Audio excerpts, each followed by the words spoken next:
এই পরিবর্তনের ভিতর দিয়ে প্রথম যে কর্তব্য আমাদের সামনে আসে গণতান্ত্রিক একটা ব্যবস্থার ভিতরে ফিরে যাওয়া। সে কারণে আমরা বলেছিলাম যে দ্রুত নির্বাচনের ব্যবস্থা করা হোক, জাতীয় সংসদ নির্বাচনের ব্যবস্থা করা হোক। ইতিমধ্যে জাতীয় সংসদ না ইউনিয়ন কাউন্সিল, স্থানীয় পরিষদ ইত্যাদি বিতর্ক উত্থাপন করে পরিস্থিতিটা ঘোলা করার চেষ্টা করা হচ্ছে। আমরা সুস্পষ্টভাবে মনে করি যে জাতীয় সংসদ নির্বাচন আগে সম্পন্ন করা উচিত এবং এই বছরের ভেতরেই তা সম্পন্ন করা উচিত।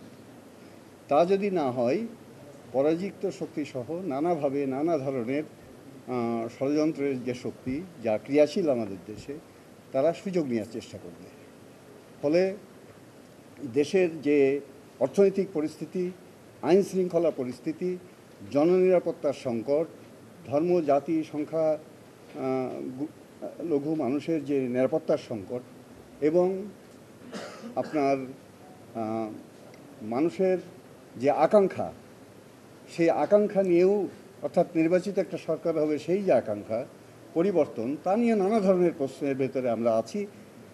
বিগত 6 মাসে আমরা সরকার কতটুকু সাফল্য অর্জন করতে পেরেছেন সেই বিষয়ে আমরা পরিষ্কারভাবে সরকারকে বলেছি যে এই 6 মাসের সরকারের কার্যক্রমের একটা শ্বেতপত্র প্রকাশ করা হোক, যাতে মানুষ তার যে গণতান্ত্রিক আকাঙ্ক্ষা, সেই আকাঙ্ক্ষার জন্যে তারাও আরও কথা বলতে পারে। সরকার আর কালক্ষেপণ না করে, কোন নির্বাচন আগে পিছে এই বিতর্ক না করে দ্রুততম সময়ে তাদেরকে জাতীয় সংসদ নির্বাচন অনুষ্ঠানের কথা বলবেন, সেই কথা আমরা এখানেও ওইখানেও পুনর্ব্যক্ত করছি, এখানেও এটা করছি। আমাদের দ্বিতীয় বক্তব্য হলো, আমাদের এই যে বর্তমান সরকার কদিন আগে তারা বললেন তাদের প্রথম ইনিংস তারা নাকি শেষ করেছেন। তার মানে ওনাদের হিসাবে 6 মাসে 1 ইনিংস। এই ইনিংসে আমরা দেখি যে মানুষের অন্তত পক্ষে মানুষের জীবনে স্বস্তি দিতে পারে নাই, মানুষকে মর্যাদা দিতে পারে নাই, এমনকি ভয়ের যে অবস্থা তার থেকেও মুক্ত করতে পারে নাই।